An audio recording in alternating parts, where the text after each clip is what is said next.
on, everyone, I'm coming. Oh boy. Almost there. Oh, I don't get around as easier as I used to. Oh, alright. Hello there, all you YouTube peoples. Merry Christmas, holiday, Yule time period, winter. Merry winter, everyone. Oh, I know everyone's out there been wanting their Christmas presents. I got a list here of every single present that every single One Piece fan would want. Turns out the vast majority is this Shanks guy to fight against this Blackbeard guy. Are you asking for violence? Because Santa don't do that.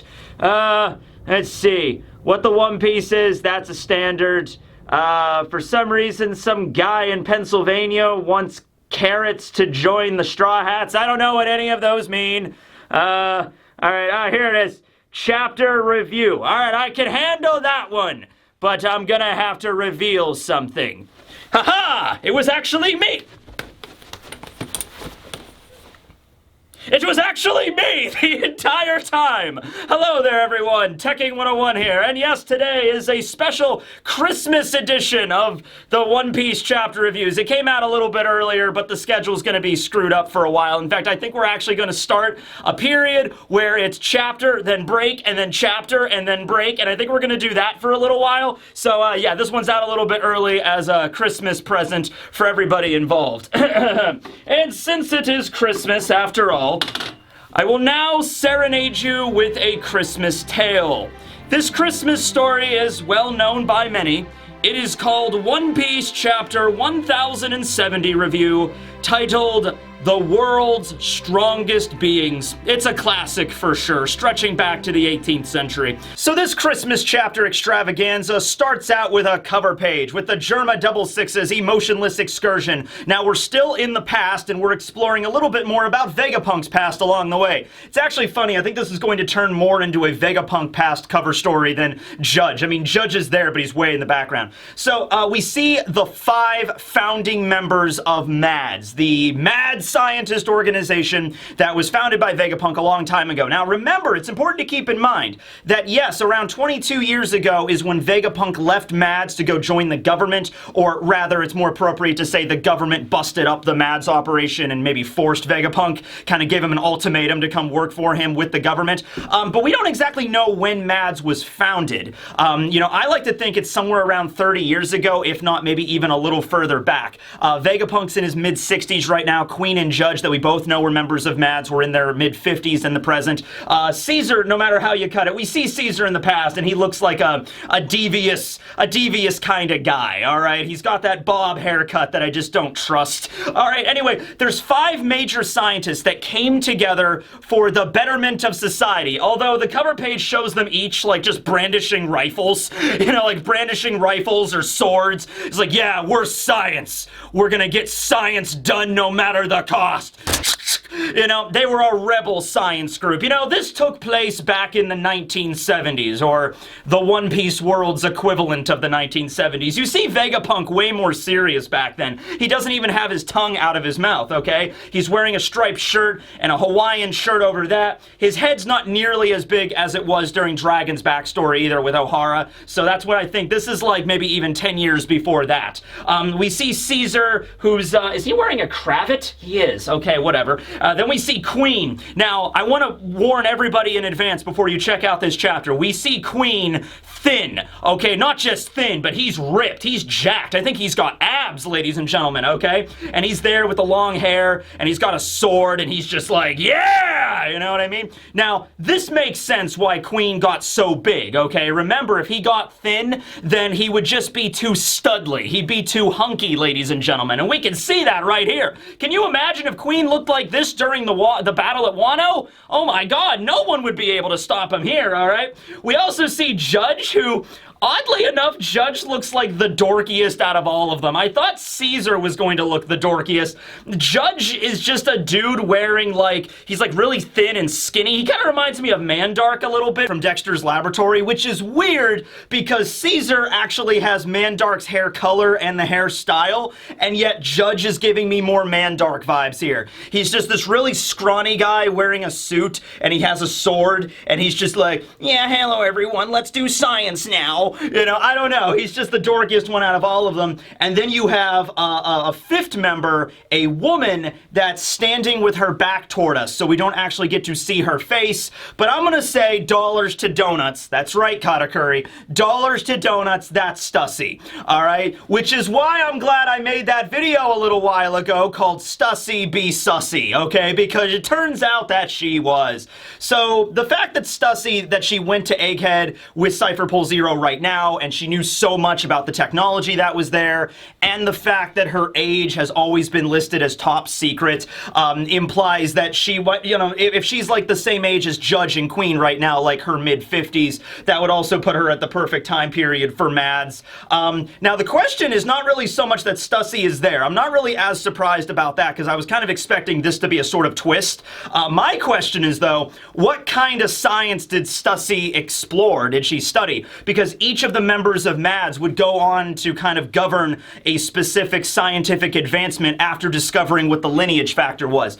All 5 of these scientists together, Queen, Caesar, Vegapunk, Judge, and Stussy, managed to crack the DNA code in the One Piece world, and they left after it got broken up, and they developed their individual kind of sciences. So Queen worked in virus technology with the Isoni and the zombie and everything like that, or the mummy, I should say. I keep wanting Queen to have a virus named Zombie. I think he probably did. We just didn't see it. Then we have Caesar, who of course developed his gas weaponry. I don't think he had the gas fruit back then, but he developed that kind of stuff, you know. And then later we had, you know, Vegapunk is kind of everything because Vegapunk has the giant head, the brain fruit, so he can store all knowledge. So he kind of explored everything, but mainly focused on like devil fruit research. Then we have Judge, who on top of hitting the gym and getting swole, also developed clone technology with the Germa Double Six, okay? And then we have Stussy at the end, so I'm wondering what kind of science she developed. She would know all the same stuff about the lineage factor that Judge and Queen and Caesar and Vegapunk would, and also with the information that Caesar learned, he developed the smile fruits, which Vegapunk's actually going to bring up later in this chapter. So, yeah, those were the original Mads. We see some other scientists in the background that were just kind of there as assistants, but these were the 5 founding members, okay? And this is probably around 30-something years ago is when the organization was founded. Like I said, it was the 70s, and, you know, Vegapunk and the other scientists, they're hanging out in their clubhouse one day. Judge comes in, you know, Fortunate Son is playing, get some Creedence Clearwater Revival going there. You know, Judge walks in drinking a beer, Queen's on the couch smoking a J, Vegapunk's there, he's playing cards with Caesar, and he's like, you know what, guys? Let's form a science group. Damn straight, Vegapunk! Look, let's do it! And so they did. Alright, anyway, before they got drafted into Nam. But after they came back, they started a science group. Okay. Well, anyway, we now cut back to Egghead Island, already in progress. What happened last time? It was a while. Oh yeah, Lucci shredded Sentomaru. Alright, so now we have an issue where Lucci can very clearly not stand up to Gear 5th Luffy, okay? So, sorry Lucci, I thought I gave you a little bit of hope there. I was like, hey everybody, let's not count Lucci out just yet. Maybe he might be able to hold up to Luffy. Okay, and he can. He can't even land a hit on Luffy. However, we now have an escort mission. You know those missions in video games where it's not as simple as just beating the main bad guy? Now, on top of that, you also have to make sure this one dude doesn't get attacked in the background who's like way lower level than you. That's kind of what we're working with right now. Coincidentally, Sentomaru is not unconscious nor dead, and it actually makes a lot of sense why not, because remember, and this is something even I forgot, Sentomaru was like the first person in this story to showcase an advanced form of armament hockey to us. He was the first person way back at Sabaody to showcase the Ryuo technique, honestly. You know, it wasn't the vulcanization like armament hockey that Luffy and everybody utilized after the time skip. You know, it was literally like, it was like the sumo strikes, because Sentomaru is a sumo wrestler. So he would do like, you know, sumo strike, boom, and then with like the shock waves, the Ryuo, as it's called in Wano, would attack Luffy. We also see an even more advanced form of this during Marineford when all the admirals were raising up their hand and like blocking the attack. But yeah, Sentomaru was the first person to showcase this. Now, obviously, he's not on the same level as Luffy anymore. I mean, Luffy's crazy strong, but you know, the fact that he would be able to maybe attempt to block an attack by Lucci, it makes sense. So he did attempt to block it with his armament, his Ryuo. However, Lucci is just so strong, like I said, he just paper shredded right through that and struck Sentomaru. So he's not dead, but he's on the ground and he's bleeding out pretty profusely, okay? And he's just like, don't talk down to me, Straw Hat. I should have been able to block it, but he's just too strong. So that's the other thing, too, to keep in mind. Yeah, sure, Luffy might be able to handle Lucci no problem in his form, but Lucci is still an awakened form of his Devil Fruit, which is already dangerous, the carnivorous leopard zone. So yeah, against pretty much any other character, Lucci would give them a pretty difficult fight, okay? You know, even if you're gonna put Lucci in his awakened form up against, like, Zoro. Yeah, Zoro would win eventually, but Luffy kind of has these hacks abilities where he's able to pretty much dodge every attack that Lucci throws at him, even though Lucci is still, once again, I must remind you all, very wicked fast in this form. It's just Luffy's faster, but still, the speeds are kind of off the charts here in general, alright? Lucci brings up that he has to knock out Sentomaru, so that's gonna be his main goal here. He's kind of given up trying to fight against Luffy, once again showing that Lucci doesn't really have a direct grudge against Luffy. Like, you know, Straw Hat, I must defeat you amongst all else, because then my pride will be, you know, it's nothing like that. It's like, alright, I'm gonna fight Luffy. Alright, I can't hit this guy. You know what we need? We came here to do a job. We came here to eliminate Vegapunk. We need the Seraphim for that. Alright, so I'm just going to target Sentomaru, because we eliminate Sentomaru. As he states, if you lose consciousness or you die, then the control authority will reset to us, the ones that have the authority chip, okay? So some people have brought up the questionable programming of these things, because the idea is like, okay, let's say Sentomaru issues an order that says, Seraphim, attack CP0, and then let's say Lucci were to just kill Sentomaru, just cut off his head. Let's say that last attack just decapitated him, okay, and dropped. Why would that instantly mean that the order that Sentomaru gave would be nullified? He gave the order, then he died, therefore every single order he gives just immediately gets deactivated or is just no longer followed by the Seraphim? That's a little strange to me, alright? But that is apparently what is the case. That is apparently how the programming works. If the Seraphim, I guess, detect that the person giving them orders, like Sentomaru, is unconscious or deceased, they essentially reset. So, you know, like S-Bear will be attacking CP0 and then beep, beep, beep, scanning, Sentomaru, dead, resetting, control algorithms, listening to CP0 now, sorry for attacking you earlier. I guess that's how it works. I mean, it's a little bit confusing, but I don't know. I also feel like this is Vegapunk. He probably has master control over all of this and may in fact have lied to the government about how the control authority works. And even if he didn't necessarily lie, he would have the master code to overwrite everything. So at any point, I feel like Vegapunk could just flip a switch in the Labosphere and just be like, okay, all Seraphim, just deactivate all the authority chips. That's another way around it. The only reason that they're listening to the Cypher Pole Zero is because they have an authority chip on them. What if Vegapunk has a way to just deactivate all authority chips?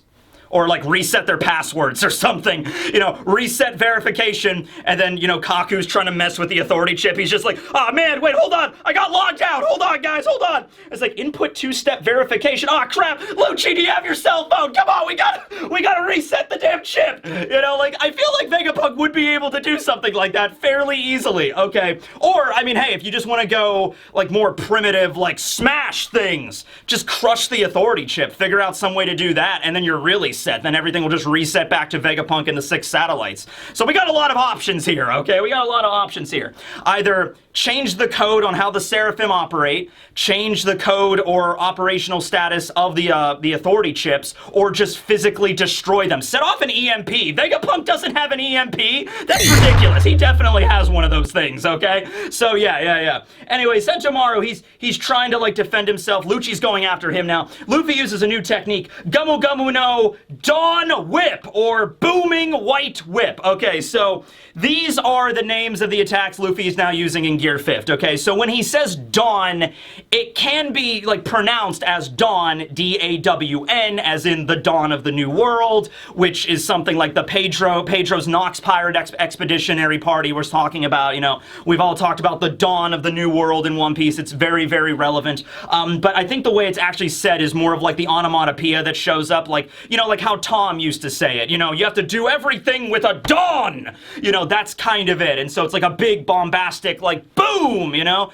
And Luffy's sort of being a cartoon character, inspired a lot by like rubber hose animation from back in the day. Turning onomatopoeias into power is kind of, it kind of fits here. A little bit of that ability, standability echoes from Diamond is Unbreakable, okay? Kind of like that. So anyway, yeah, Luffy is using Dawn Whip, so it can be read as Dawn, as D-O-N, Dawn, pow, boom, you know, with a big bombastic explosion, or it could be read as Dawn, as in Dawn. Okay, whatever. Also, though, I will say, now that Luffy is using Dawn so often, I kind of don't want the Will of D to just be the Will of Dawn, because now it's, like, used a lot here. I've said this before, but I just kind of want the Will of D. Like, if Oda is actually going to say the D does stand for something, I'd rather him just create a word for it specifically, rather than using, like, Devil, Desire, Dawn, you know, D-O-N or D-A-W-N or anything like that, or, well, we'll see. Anyway, so Luffy uses this attack, which basically winds him up like a spinning top, or I guess the Tasmanian Devil in this instance. So he's spinning around and he's attacking Lucci. Lucci's getting knocked back. He can't do anything. Chopper and Jinbei are there. Jinbei still has Atlas, and Chopper has Bonnie, and they're just like, Luffy, come on, we gotta get out of here. And Luffy's still spinning like the Tasmanian Devil, and he's like, guys, I can't stop. And he's getting sent flying away, and it's just like, Luffy, what are you doing? Come on, man. We got stuff to do. We got to get to this rocket. We see S-Hawk, the Seraphim version of Mihawk, cutting down a bunch of random members of Cypherpole.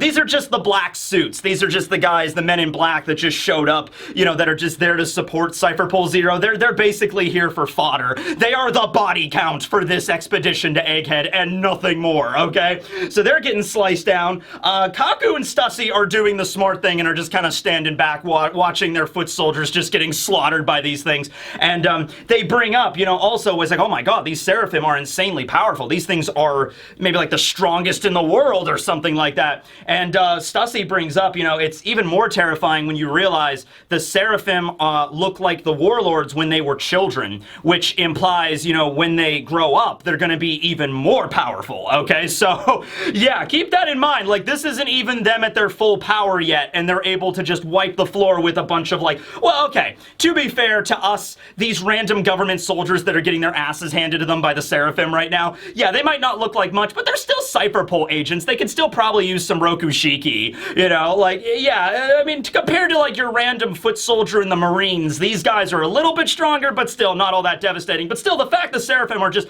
mowing them down with zero effort, and there's quite a few of them, that's rather impressive, okay? So, we cut back. Oh, we also see Jinbei, the Seraphim Jinbei, S-Shark, utilizing the swim fruit, punching the ground and causing it to ripple and using the waves to attack. So once again, we already saw this, but the swim fruit allows you to swim in any, you know, substance rather than actual water, because that's the standard devil fruit weakness. But you could swim in tile or clay or dirt or cement or whatever. And it also appears that using S-Sharks the way he's doing it, he can actually bend it like the water. So he can use his Fishman Karate, Fishman Jujutsu, use Jujitsu. I don't know. One's the thing about the demons eating the finger, and the other one's an actual martial art, whatever. Anyway, he's able to actually bend the ground, like the tiled ground, into water and use that to attack, okay? Now, we cut back to the Labosphere, where we have a great scene with Frankie. I love this scene, okay? So Frankie's there in the Labosphere. They're still magnetized to the floor, which I find hilarious. Like, Sanji even brings it up in this chapter, like, are you gonna let us go anytime soon now? We've been stuck here listening to exposition for the last 5 chapters. But anyway, Frankie's there, and he's bawling his eyes out because he's watching on the monitor of S-Shark using the swim fruit, and he remembers his best friend, his brother in arms, Senor Pink, ladies and gentlemen. He's there crying, and he's just like, Vegapunk! That ability that the Seraphim Jinbei's using. That's the devil fruit power of my friend. The best man, the most hard-boiled man I've ever met in my entire life. Please tell me there's no way that two devil fruits could both exist at the same time, so you just gotta give it to me, Vegapunk. Give it to me straight. Is my friend still alive? Is he dead? Did Senor Pink bite the big one? Is he up there in the great blue yonder with his wife and child? Vegapunk's like, nah, he's still alive. Oh, thank God. Oh, sure. Oh, boy. Okay. So what's up then? So Vegapunk actually does confirm the status of Senor Pink. Also probably confirms the status of all of the members of the Doflamingo family that were captured at the end of Dressrosa. They're all in Impel Down, which is what you could probably assume. I mean, Doflamingo got sent to level 6. So Pika, Treble, Diamante, if he's still alive. I don't know. He hit his head pretty damn hard. You know, Gladys, Buffalo, everybody that was still alive probably just got sent to Impel Down, and Senor Pink is there as well. I think we actually did learn about Senor Pink's bounty, so each level of Impel Down corresponds to a bounty, so if I look up his bounty, I might be able to determine which level that Senor Pink got sent to. But anyway, because he's in prison, and because, you know, Impel Down is part of the government, Vegapunk could get a hold of his DNA, of his lineage factor, okay? Took like a blood sample from Senor Pink. Probably took a blood sample from all of the members of the Doflamingo family that had Devil Fruit abilities, okay?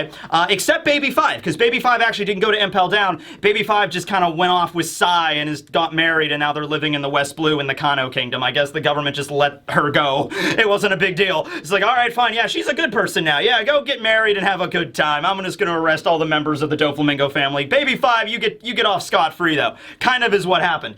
Anyway, so Senor Pink's not dead, which is good. You know, maybe if him and Frankie could still have that drink at some point. We saw it during the cover page. Oda actually drew them having the drink. Maybe he did that because he wasn't sure if he was ever going to work it into the story. But it's possible. As long as Senor Pink is still alive, it's possible. So we now go into a little bit of detail of exactly how different types of devil fruits are created. Okay, because obviously the swim fruit is a paramecia, but all of the smiles that we saw were based off of zones. So Vegapunk goes into detail explaining that when it comes to zones, they are the easiest, and they are the devil fruits that you can pretty much manufacture off of an assembly line.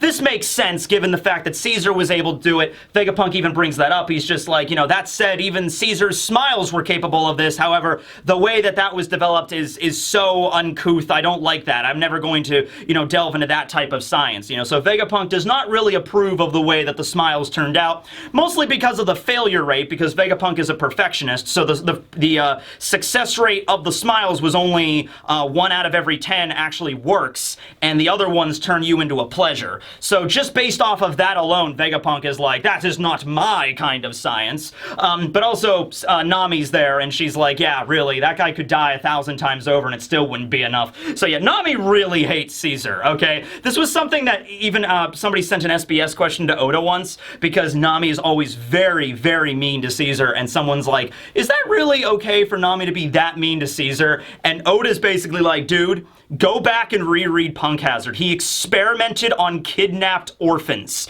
Okay, I guess not orphans because their parents were still alive. He experimented on kidnapped children with, like, drugs and shit, alright? So yeah, every single bit and ounce of hatred Nami feels for Caesar is totally warranted here, okay? He is not a good person, all right?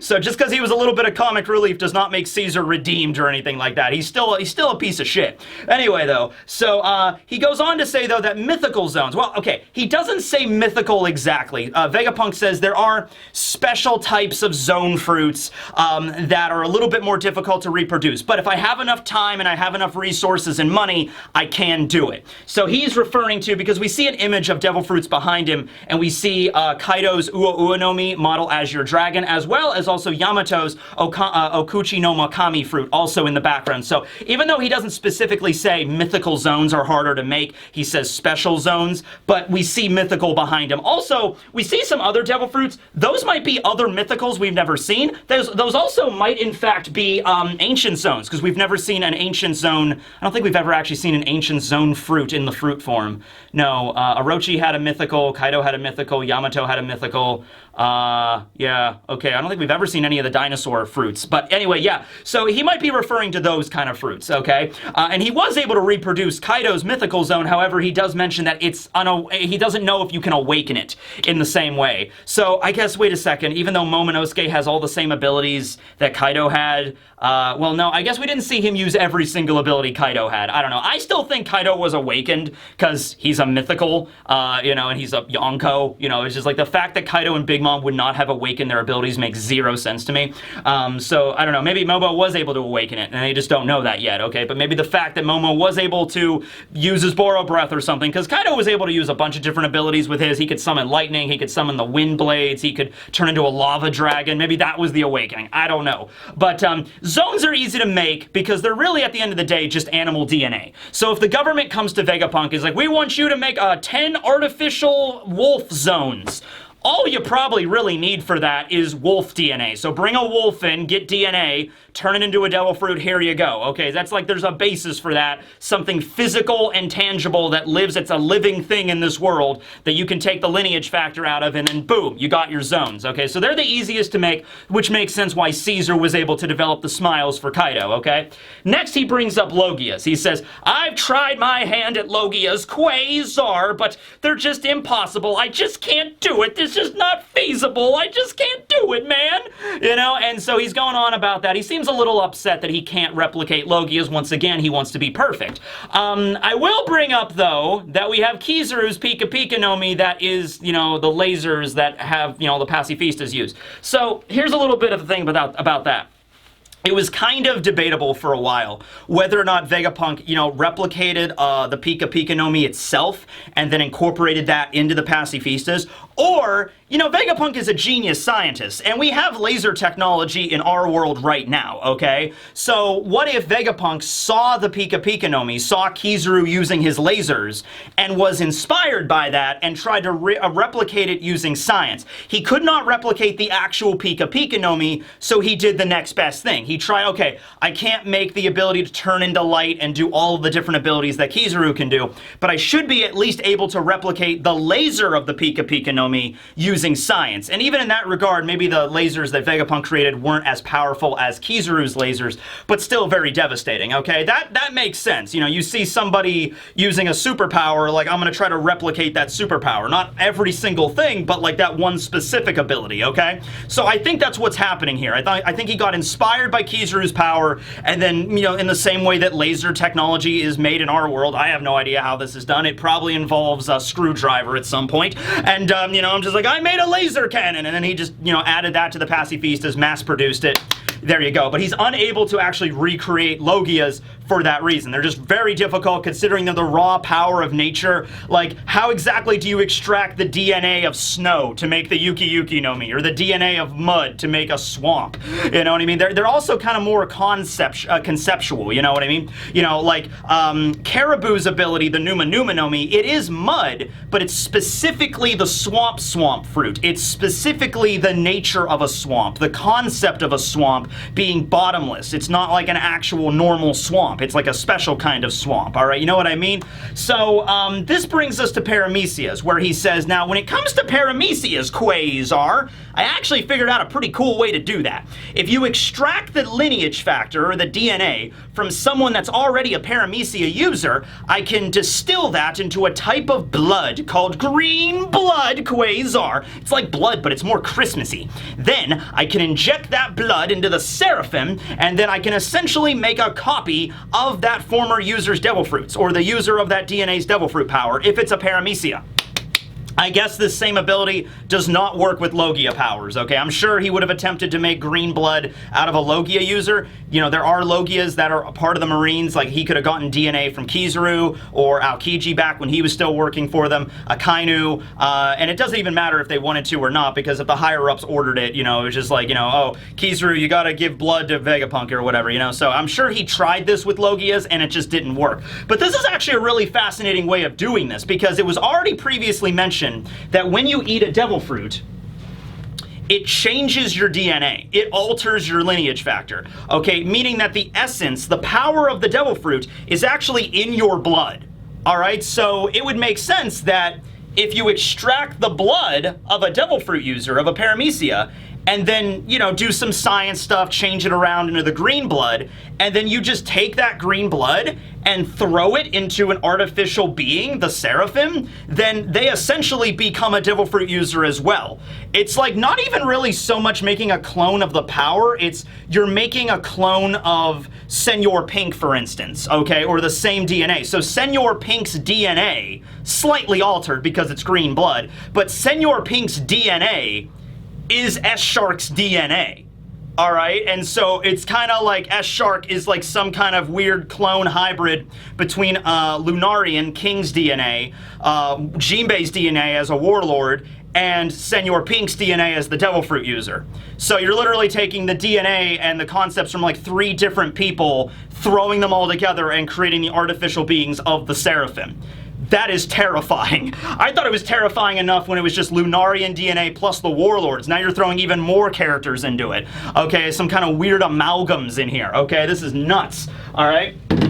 So we see this, and we saw this earlier on all the different Seraphims. So the Seraphims, their arms have like a piece of like clear glass, like plexiglass or some kind of like tempered glass. You can actually see the green blood inside of their bodies, okay? This is probably done for various maintenance reasons, like instead of like extracting the blood like through a vein or whatever. I don't even know if they have veins. You could just like, you know, use this glass sheet. You can like look at the blood, examining how it is, if the quality of the blood is good. You can extract it, add more into it. You know, that's just easier to do or whatever. So all of the Seraphim have that on their arms. Frankie's freaking out, like, wait a second, Super, you mean you created blood? He's like, what are you doing here? What kind of mad science is this? So we cut back down to the floor. We already know that S-Shark is able to use Senor Pink's Swim Fruit ability. Remember that, you know, Jinbei, of course, does not have a Devil Fruit. So this is a case of a Warlord-based Seraphim having a Devil Fruit that the original did not have one. Also, S-Hawk, you know, Mihawk's Seraphim, I mean, he has the green blood too. I'm assuming they wouldn't have passed that up. So what Devil Fruit ability would Mihawk's Seraphim S-Hawk have? All right, an ability that would have had to have been extracted from somebody in the Marines, or at least somebody that's in Impel Down as a criminal that they could get their hands on, okay? And I have to think about that for a moment, but honestly, like, you could pretty much give him, like, any ability, and he would be good at it. You know what I mean? Like, I was thinking of other members of the Doflamingo family. So who do you have? You have Pika, who had the Ishi no Mi. Seriously, dude, if you give Vegapunk the ability to assimilate, or, I mean, not Vegapunk, well, if you gave Vegapunk the DNA of Pika, and then he took that, turned it into green blood, and gave it to S-Hawk, if S-Hawk is able to merge with the ground and cut people up from underneath, you know, that would be pretty devastating. Gladys's Pop Fruit, I mean, Mihawk is so powerful, any Devil Fruit's just gonna make him stronger, but I don't know about the Pop Fruit. Now, I was thinking about Baby Five's Arms Fruit, because that would be hilarious, where S-Hawk is using a version of Yoru, a sword, but then all of a sudden, like, Yoru gets knocked away, and he just turns like, now you can't attack S-Hawk, and S-Hawk just transforms his arm into like a plasma cannon and or like a laser sword and fights with that. But Baby Five did go, she left Dressrosa, she didn't get imprisoned, and she went to Kano. So I don't know, maybe they could have gotten a hand on her DNA. Daz Bones, though, which is the inferior version of the Arms Fruit, the Dice Fruit, Daz Bones was imprisoned in Impel Down. Now, he got freed during the breakout 2 years ago, but he was still there. So if the government extracted any kind of DNA from Daz Bones, we might have S-Hawk having the Dice Fruit, being able to turn his entire body into blades. That would make sense. Also, what we're gonna see here, so we see S-Bear and S-Snake, okay? We see Kuma and Bo as Seraphim using their respective Devil Fruit abilities. Now, it was already mentioned that Kuma had the Paw Fruit, or rather, S-Bear had the Paw Fruit. That's how they actually arrived at Egghead. That ability teleported them there. But it was never actually shown in combat. So here it is. We see S-Bear utilizing Urusasa Shock against the Cypher Pole agents, and we see S-Snake, Bo as Seraphim, utilizing the Mero Beam to turn all of the government employees to stone. And that one's a little weird, though, considering the nature of the Mero no Mi, the Love Fruit, and it was still clarified in this chapter that all of the Seraphim still look like children, large children. They're like 6 feet tall, but still, that's a little weird. Anyway, they have the Devil Fruits, though, which are very devastating for everybody, okay?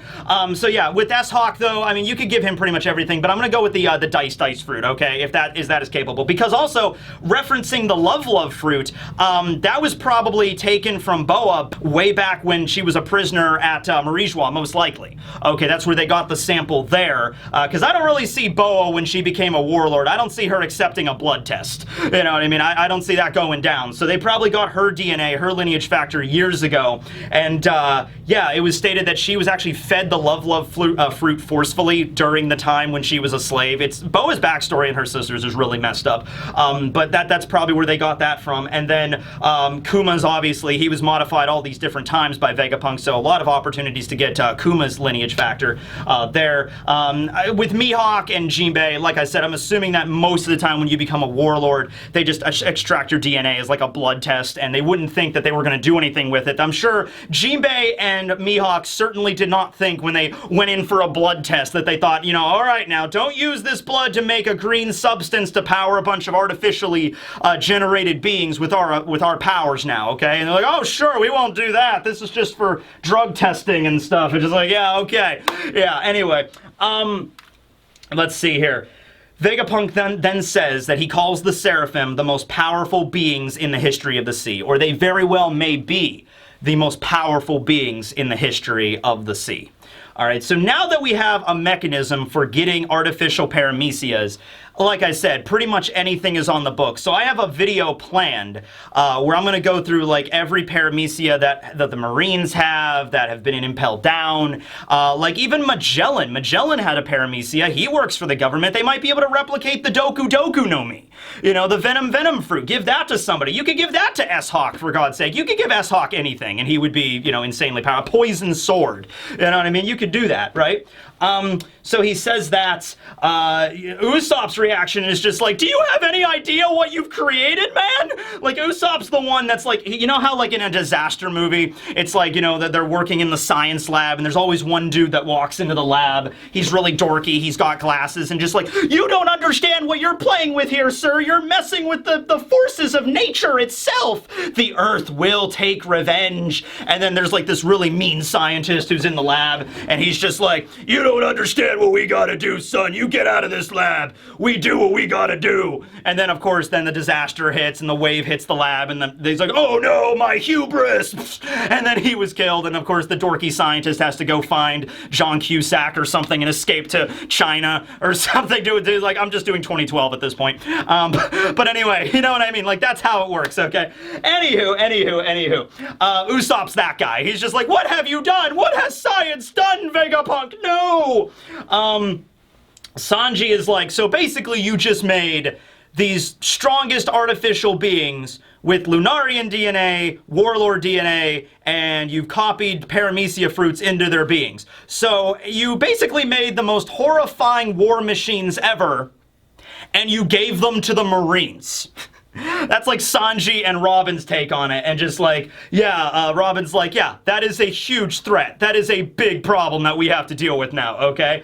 So, we cut back down to the lower floor, the lower level of Egghead. Lucci got knocked through a wall by Luffy, and he emerges, and it's like the outline is like of a cat, so he just like a Looney Tunes cartoon, so Lucci got out of that, and he's just like, okay, shave, and he's still going after Sentomaru. Luffy enlarges his body. He pops his head out of the ground, or he goes to like devour Lucci. Lucci manages to outspeed Luffy here, and like zips around him, and Luffy like bites the ground instead, and he takes all of the rocks and rubble that he bit, and he just takes his mouth, and he's just firing them off like a machine gun, like pew pew pew pew pew, and he's firing the rocks off at Lucci. Lucci's like taking armament hockey and like punching the rocks apart. Also, I want to bring up here before we continue, this is the second time Luffy has tried enlarging his body like to giant proportions, and it has not worked against the enemy. He tried that against Kaido to try to like step on him, and Kaido just bit him and it didn't work. And then here he tried to enlarge his entire head to like bite down on the ground and like devour Lucci, and that didn't work either. So I want to bring up that is not really necessarily a downside with Gear 5th, but it's something Luffy has to work on, because every time he tries to enlarge his body to do something really cool, it doesn't end up working the way he planned it, okay? So anyway, now he grabs one of the tubes. You know how like in Futurama where they have the tubes tubes that, like, you know, Crosstown Express, and they just send you flying around New York. That's kind of like what they have on Vegapunk's island, Egghead. So Luffy, with the rubber powers, he can turn everything around him into rubber. He basically grabs one of these tubes and, like, freaking like a wrestling ring. He just, like, and it's from the top rope, and he comes back, and he, boom, slams right into Lucci. Gumu Gumu no Dawn Rocket! And he slams right into Lucci's stomach, and of course Lucci's stomach also turns into rubber, so it's like, whoa, man, and he just gets knocked back. And this is actually a really cool reference to their first fight way back in Enies Lobby, where, well, I guess technically it would be their second fight, because they had a fight at Water 7 that didn't work out in Luffy's favor. He got stuck between two buildings. Remember that? It was really funny. You should go back and reread Water 7. I like the Yagaras. The Yagaras were cool. Anyway, this is a moment, though, where after Lucci got hit by the Dawn Rocket, he's like, my consciousness is fading. And that's the same thing he said after he got slammed by Gear 3rd Giant. Here comes the Giant Fist! Back at Enies Lobby. So I like the reference that Oda did there. There was also one that I missed last chapter when Luffy and Lucci clashed and their fists like met with the armament hockey. That was also a scene that was shown earlier during their fight at Enies Lobby. So yeah, Oda's really having a field day kind of doing the references of how their fights are playing out in a similar way. It's just Luffy is dominating this time around, okay? Then we have S-Snake. We have Boa's Seraphim that is just like, hey, you guys got to get to the rocket. It's right down there. Go ahead. And so they're like, oh, thank you so much. Jinbei's like, oh, thank you. You're so much more nice than the Boa that I know. And S-Snake is like, oh, you dummy. I'm just doing it because I told to help you, so just go to the rocket. Jeez. So it's like, what did... Okay, Vegapunk, I think it's sort of like a glitch in the Matrix with Boa's Seraphim. I think, like, you were programming S-Snake, and it ended up like the Tsundere protocol went off the charts or something like that. It's just like, oh, it's like, oh, Vegapunk, we have a problem, S-Snake, the Tsundere level. So it's just like, oh my god, this is a failure, you know? What if all the different Seraphim were Tsundere? There was like a Tsundere gauge on each of the Seraphim. For some reason, Vegapunk programmed that into them, you know, on a scale of 0 to 100.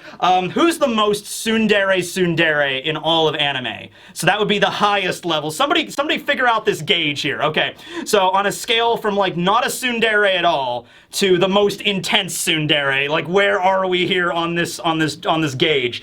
It'd be funny if like S-Hawk had that, like the Tsundere thing. It's just like, I'm not gonna cut you in half with this sword, you baka, you know, whatever. Okay, so it's a little funny comedy there. Anyway, Jinbei, Bonnie, Chopper, they all go to the rocket. That's how they get up to the Labosphere. So that's how, like, if the normal scientists wanted to visit the upper stratum, that's how they get up there. They can't go up any other way because they can't fly, and also the Frontier Dome is there, okay? So they're getting into this rocket, and Chopper's like, Luffy, come on, we gotta go! And it's like there's a countdown in the background. This is really science fiction-y here. It's just like, 5, 4, please refrain from last-minute boarding. 3, that means you, Luffy. 2, 1, and then Luffy's there in Gear 5th.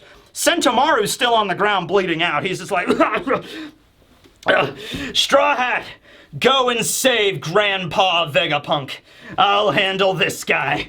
And then Luffy's just like, are you sure? He's like, yes, you gotta go. And Luffy, in a stunning display, actually listens. It might be the most surprising thing in this entire chapter. Luffy actually listens. He's like, wait a second. They're getting on the rocket to go up to meet Vegapunk, and then we got to escape this island. I should probably be there on that rocket. And so he goes. He leaves Sentomaru. Now, Sentomaru doesn't last very long, but he leaves Sentomaru, and he's just like, okay, and he goes and joins Jinbei and Chopper.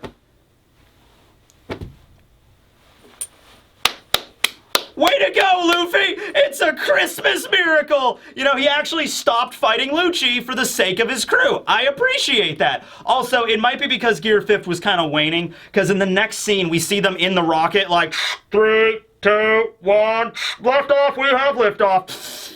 And they're going up, and we see Luffy in the, you know, in the chair, in the pilot's chair, and you see him in his old form after he got all shriveled up, like when he was fighting Kaido, remember that? Like when Gear 5th turned off and he had to go back into it again. He's like all like shriveled up there, and he's like, and then that's at the exact same moment Bonnie regains consciousness from the bugs. So she was out for a while, so she's really terrified of insects. Holy crap, don't show her the 2 Tontatas that have the insect fruit. That might scare, oh, maybe that's what Mihawk, no, I guess he wouldn't have that, because Tontatas. I guess they couldn't get their DNA, but that'd be funny if they had an insect fruit. That would terrify the crap out of Bonnie. But anyway, so Bonnie wakes back up and she's like, wait, who are you, Luffy? Who's this guy? And he's like, oh, it's Luffy, don't worry about it. So they're firing up through the shaft, as it were, the tube, and they're heading toward the Labosphere, okay, the upper level, the upper stratum. Now, here's something very interesting to mention. It brings up, as the narrator says, or as the announcement says, you know, like, approximated arrival to the Labosphere is 32 seconds. And so they arrive there, and Luffy is back to being who he, like, his normal form when he gets there. So, whatever the downside for Gear 5 is, apparently 32 seconds later exactly, Luffy's fine. There you go. I guess it's a little bit longer than 32 seconds, but let's just say 32 seconds because we actually have a number now, okay? So yeah, Luffy goes Gear 5 for like a couple minutes, and then after it deactivates, 32 seconds later, he can go back into it again, or he's back to normal after 32 seconds. So the rocket's like... and it lands back at the Labosphere, so they're there. They're not meeting the rest of the Straw Hats yet. They're not in the main lab. They just arrived, so they still have to get there. Meanwhile, back on the surface, because remember, like, Egghead is super advanced, right? So they got, like, a bunch of technology that, they're planning on an invasion. Like, Vegapunk's not an idiot. Maybe he didn't plan specifically on CP0 attacking him, or maybe he did, but he has a lot of self-defense protocols in place. So after Luffy and the group and Atlas managed to reach the stratum, they close off everything. So we see all the scientists down there on the lower level locking the laboratories, you know, putting the, like closing the bulkheads and the deadlocks and everything like that. So they're all safe. And then the Frontier Dome is increased in, I guess threat level or whatever. So there's actually, this is finally something that explained. So on the side of the Frontier Dome, on that cloud, there's the lines, right? And then when Kaku crossed the lines, he got like pelted with laser fire. There's a number, there's a 3-digit number on the side of the cloud. And I actually went back and reread the earlier chapters. The number is steadily increasing throughout each chapter. So when we first see it, it's like 62 or something. When Kaku triggered it, it was like 72. And now it gets changed to 99, okay? So it's the threat level protocol. It's like when the higher the number, the more, sensitive the security system is, and the more laser fire is probably dealt, okay? So Kaku got a hit from a level 70, and he got knocked back down to the ground, and so he's still alive. He's not, like, severely wounded or anything, but now it's level 99. Also, important to mention that it's 3 digits, so it's 099. So that implies it could go up to 100, maybe even more than that. Maybe the max, because it doesn't say Frontier Dome maximum, it just says Frontier Dome has been fortified. So they increase the number from the 70 to 99. So Vegapunk might be like, it's time to go overclock, and he switches a thing on, it goes 999 as like, maximum Frontier Dome. The cloud turns red, and this evil face comes out of it like, you shall not pass! Maybe something like that, who knows, but, it's going to be fairly difficult to breach the Frontier Dome, as we're going to see. So, Sentomaru is finally knocked unconscious. Lucci takes him out. Lucci is now back in his regular form, and I gotta be honest with you. Look, I just gotta say, like, Lucci took quite a pounding from Luffy, and he seems relatively fine. Like, he took, like, Dawn rockets and a Dawn whip. He was getting knocked through walls. He lost consciousness at one point. But here we have him back in his human form. He has like a bandage on his cheek, and that's it. All right, so Lucci's pretty damn tough is what I'm getting across here, okay? He lost that fight with Luffy, but he didn't get as bad last time where he got like knocked into literally a coma for several weeks, okay? That's what happened after he fought Luffy the last time. Here, he got hit by him a few times, and yeah, you could also argue Luffy did not fight him at full strength. Like, if the fight would have continued, he really would have, gotten knocked into that coma. But I don't know, Lucci kind of just got right back up and, like, put some bandages on his face and whatever, and he's like, he seems okay. He seems fine, okay? Yeah. Oh, by the way, there was also a scene earlier when Luffy was doing the wrestling rope thing. He took part of his hair and he turned it into goggles, and he put the goggles on, and he's just like, lift off, so I'm like, that's some really fun stuff we can do with Gear 5 now. Anyway, anyway, so Sentomaru is down, and now we cut back to the lab where Vegapunk says, you know, you gotta take me with you, we gotta get off Egghead. Nami's actually against the idea because she's like, oh, if we bring him, he's just gonna be dead weight, you know, and also there's some issues with him working for the government. It's like, what's this going on here? Are you gonna try to sell us out or whatever? Usopp and Frankie are dead set on Vegapunk coming with them. Frankie's in the background like, oh yeah, Vegapunk, come on down, you can journey with us. Oh, I can't wait to show you the Frankie Shogun and the Thousand Sunny. It's like Frankie's like, come on, Vegapunk, I want to show you my warehouse. I'm going to show you my workshop and where I do everything. Oh, it's going to be so cool. We're going to have a sleepover. It's going to be great. You know what I mean? That's like Frankie is super excited right here. You know, Nami, on the other hand, is not really so confident about this, but she'll probably come around. Sanji's like, hey, that's fantastic. Yeah, you want to travel with us. Hey, can you let our feet go finally? Okay, so I'm hoping that Vegapunk will finally release them. Luffy and Bonnie and everybody arrive at the upper stratum. Bonnie is still pissed off. She grabs like a lead pipe and she's like, I'm gonna smack Vegapunk upside the face. If he keeps ignoring me, I'll just kill him. And then it's like, Luffy's like, okay, remind me not to make you mad, I guess. This is the final scene of the, so Bonnie still has her rage. She's not even like caring about Cypher Pole Zero or anything else going on. Atlas is damaged. She doesn't care. She's just like, I still need to find Vegapunk and just bam, you know, for what he did to my father. Okay, so we have the last scene of the chapter. We cut back down to the Labosphere, where we see a big panel of Cypher Pole Zero. We got Kaku, Lucci, Stussy, some members that have not died yet, some Men in Black are still there. There's like maybe 10 of them. S-Snake, S-Bear, S-Shark, and S-Hawk are all now obeying the authority chip wielded by Cypher Pole Zero. I don't know who has the authority chip, or they all have one. I would assume it's Lucci or Kaku that has it, maybe Stussy. Actually, probably would make more sense for Stussy to have it. But anyway, they're all there, and they're like, okay, now we gotta figure out a way to break through that frontier dome, but at least we have the Seraphim helping us out. So this is what I mean, like, it looks very foreboding and scary, but I really don't think it should be. I feel like Vegapunk should just kind of like flip a switch, and like, can't he just turn the Seraphim off? Can't he turn them off? Can't he override their programming from there? Can't Vegapunk like hack into their mainframes? Yeah, can't he hack into their mainframes and override the lineage factor chip inside of their... Okay, I gotta talk about something really funny. This is okay. When I was a little kid, all right, I had a friend in the neighborhood named Ian. We would always play together. We'd play like Dragon Ball Z and then stuff like that. Well, there was one time when we were doing some kind of like science fiction-y kind of game. I can't remember, like some kind of like, you know, imagination thing. You know, we were kids. Anyway, I had this thing where I was like, we gotta find the DNA chip. We gotta locate the DNA chip. And I remember one day Ian like learned what DNA was, and he's like, Matt, DNA is just like your blood. It's not an actual like computer chip. And I'm like, I just thought it sounded cool, the DNA chip, because I was like 6. But here's the thing, it kind of ended up happening. The DNA chip lives! They have to have something, you know? And like, I feel like, yeah, can't Vegapunk just like flip a switch and like, is like, alright, we will now obey you, CP0, powering down for maintenance. You know, can he just do that? But we'll see. But yeah, they're getting ready to attack. Lucci's there, and he's still standing strong. He's got a new change of clothes, and he's just like, all right, there are 6 Vegapunks left, right? Including the real one, because they took out Atlas. So they're like, all right, this is going to be a tough nut to crack, but I think we can do it. Then, the last scene of the chapter, we cut outside of Egghead, where we see a massive fleet of marine battleships headed up by Marine Admiral Kizaru. Marine High Admiral Kizaru, I should say. And Kizaru's there, and he's just like, on paper, this should be a straightforward escapade. If the Straw Hats, though, have allied with Vegapunk, well, if they think this is going to be easy, then they're going to be in for a rude awakening here. This is not going to go as simply as they think, right? Get as many warships as possible to Egghead.